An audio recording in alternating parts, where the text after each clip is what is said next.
জিলহজের প্রথম 10 দিনের আমল, ইবাদত, নেকামল, ভালো কাজ, এটা আল্লাহর কাছে এত প্রিয়, অন্য কোন সময়ের আমল ইবাদত, অন্য কোন দিনের আমল ইবাদত আল্লাহর কাছে এত প্রিয় না। বান্দা এই 10 দিনে নেকামল করলে আল্লাহ তাআলা যত খুশি হন, অন্য কোন সময়ের নেকামলে আল্লাহ তাআলা এত সন্তুষ্ট হন না। জিজ্ঞাসা করা হলো, কিলা ওয়ালাল জিহাদ ইয়া রাসূলুল্লাহ। সাহাবীরা প্রশ্ন করলেন, হে আল্লাহর রাসূল, অন্য সময় আল্লাহর রাহে যদি কেউ জিহাদে যায়, অন্য সময় যদি জিহাদে রত হয়, তাহলে সেই আমলটার মর্যাদাও কি এই দশকের সাধারণ নেকামলের চাইতে উত্তম না? ওটা তো জিহাদ, জীবন বাজি রাখা।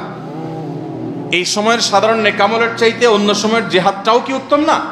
নবী সাল্লাল্লাহু আলাইহি ওয়াসাল্লাম বলেছেন, ওয়ালাল জিহাদু ফি সাবিলিল্লাহ, অন্য সময়ের জিহাদও এই সময়ের সাধারণ নেকামলের চাইতে উত্তম না, ইল্লা, তবে অন্য সময়ের জিহাদ যদি কেউ এই পর্যায়ে করে যে তিনি তার জান মাল সবকিছু নিয়ে জিহাদে গেছেন, কিন্তু কিছু নিয়েই ফিরে আসতে পারেন না, সব আল্লাহর রাহে কোরবানি করে দিয়েছেন, এই লোকের কথা ভিন্ন, তার মর্যাদা সবকিছুর উপরে।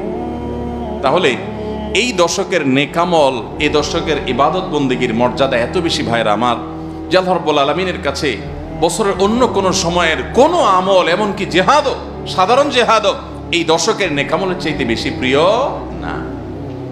এই হাদিস থেকে, বুখারীর এই হাদিস থেকে আমরা কি বুঝলাম?